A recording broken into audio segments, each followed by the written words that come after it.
Father of geometry Euclid को माना जाता है। यूक्लिड यूनान देश में आज से लगभग 2500 वर्ष पहले पैदा हुए थे।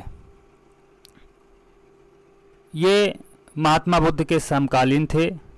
इनकी एक प्रसिद्ध पुस्तक एलिमेंट्स है, जिसमें ज्योमेट्री के नियम सिद्धांत दिए गए हैं। इनकी प्रसिद्ध अवधारणाएं व अपग्रहित से संबंधित नियम कानून की चर्चा हम लोग करने चल रहे हैं। तो सबसे पहले रेखा और कोण और बहुभुज से संबंधित नियमों पर चर्चा करते हैं। रेखा और कोण से कुछ महत्वपूर्ण नियम है। संपूरक कोण किसे कहते हैं? ये दो कोणों का योग 180 अंश है तो उसे संपूरक कोण कहते हैं। जैसे अल्फ़ा प्लस बीटा इक्वल 180, अर्थात यदि अल्फ़ा 100 अंश मान लिया जाए, बीटा को 80 मानना पड़ेगा, तभी दोनों कोणों का योग 180 अंश होगा। अर्थात अल्फ़ा का संपूरक कोण बीटा है व बीटा का संपूरक कोण अल्फ़ा होगा। इसके बाद पूरक या कोड पूरक कोण, यह दो कोणों का योग 90 अंश हो तो उसे कोड पूरक कोण कहते हैं। जैसे अल्फ़ा बीटा का योग 90 है तो अल्फ़ा को बीटा का, बीटा को अल्फ़ा का पूरक कोण या कोड पूरक कोण कहेंगे। यदि अल्फ़ा का मान 60 अंश है तो बीटा का मान 30 अंश होगा, तभी 60 और 30 मिलके 90 होंगे।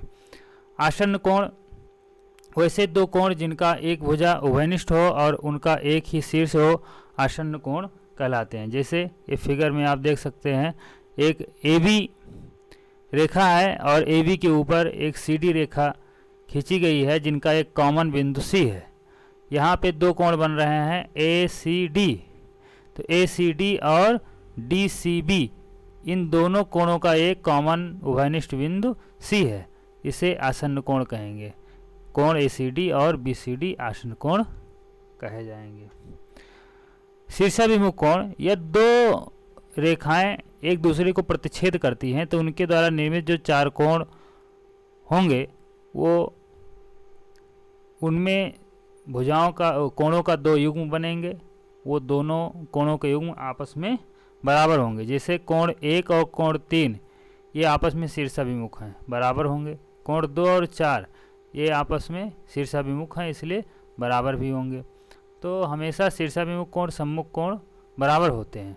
दो रेखाओं का प्रतिच्छेद करने पर शीर्षाभिमुख कोण का निर्माण होता है।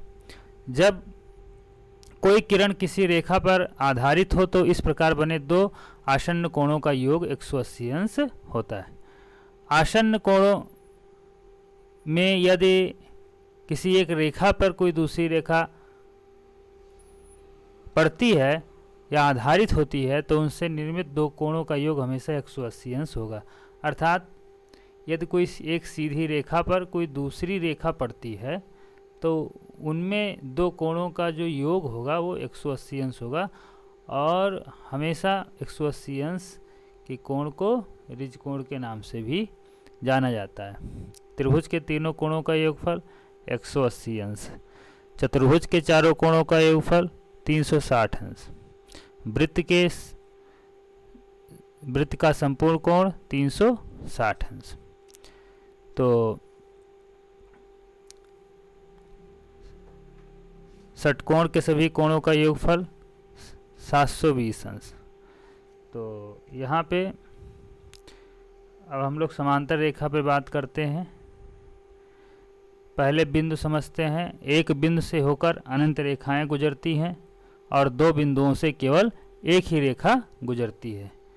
जैसे पहला बिंदु P व दूसरा बिंदु Q है, इसको यदि हम मिलाते हैं तो केवल एक ही रेखा बनेगी। इस पर चाहे जितनी लाइन आप खींचिए एक ही रेखा मानी जाएगी।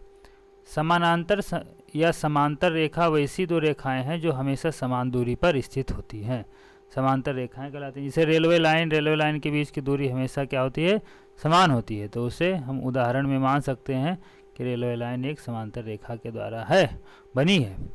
अब ये समांतर रेखाएं कभी आपस में मिलती नहीं, चाहे जितने उनको आगे बढ़ाते चले जाइए। दो समांतर रेखाओं को एक तिर्यक छेदी रेखा काटती है तो उनके द्वारा बने एकांतर कोण, संगत कोण व सम्मुख कोण बराबर होते हैं। एक ही ओर के अंतः कोणों का योग 180 अंश होता है। एक ही ओर के अंतः कोणों के समद्विभाजक द्वारा बना गया कोण समकोण होता है। अंतःकोणों के समद्विभाजकों द्वारा बना चतुर्भुज आयत होता है। तो आप समझ सकते हैं, सबसे पहले संगत कोण किसे कहेंगे? कोण 2 और कोण 6, यहाँ पे देखिए कोण 2 और कोण 6 ये संगत कोण है। कोण 3 और कोण 7 ये संगत कोण है। कोण 1 और कोण 5 संगत कोण है, और 4 और 8 भी संगत कोण है। 1 और 7 ये एकांतर बाह्य कोण है। 2 और 8 ये एकांतर बाह्य कोण है, और 3 और 5 ये अंतः बाह्य केंद्र अंतः एकांतर कोण है, और 4 और 6 ये अंतः एकांतर कोण है। ये सभी आपस में बराबर होंगे, चाहे जिसमें एकांतर लगा है, संगत लगा है, सम्मुख लगा है, ये सभी कोण आपस में बराबर होंगे। अब जो अंतः एकांतर कोण हैं, इन कोणों को यदि समद्विभाजित कर दिया जाए तो ये जहाँ पे मिलेंगे, एक जे पे मिल रहा है, एक आई पे मिल रहा है, ये जे आई को हम जी और एच से क्रमशः मिला देंगे तो ये जो चतुर्भुज मिलेगा ये चतुर्भुज आयत होगा। आयत का मतलब है कि जिनके आमने सामने की भुजा बराबर हो व शीर्षों पे बने कोण 90 अंश हो तो उन्हें आयत कहेंगे। तो ये आयत बन जाएगा। अब उत्तल बहुभुज के बारे में देखते हैं। जिस बहुभुज का प्रत्येक कोण 2 समकोण से छोटा हो उसे उत्तल बहुभुज कहते हैं। उत्तल बहुभुज का मतलब है जैसे जिसमें ऐसी आकृति जिसमें कई भुजाएं हों, 3 से अधिक भुजाएं हों, और उनका प्रत्येक कोण 180 अंश से छोटा हो तो उसे उत्तल बहुभुज कहेंगे। यहाँ 2 समकोण कहे का मतलब है 180 अंश। 2 समकोण का मतलब है 180 अंश। एक समकोण 90 अंश होता है, 2 समकोण 90 90 180 अंश हो जाएगा। तो ऐसा बहुभुज जिसका प्रत्येक कोण 180 अंश से छोटा हो उसे उत्तल बहुभुज कहेंगे। अवतल बहुभुज जिस बहुभुज का कम से कम एक कोण 2 समकोण से बड़ा हो, कहने मतलब है बहुभुज में एक कोण 180 अंश से अधिक होना चाहिए तो उसे अवतल बहुभुज कहेंगे। धन्यवाद।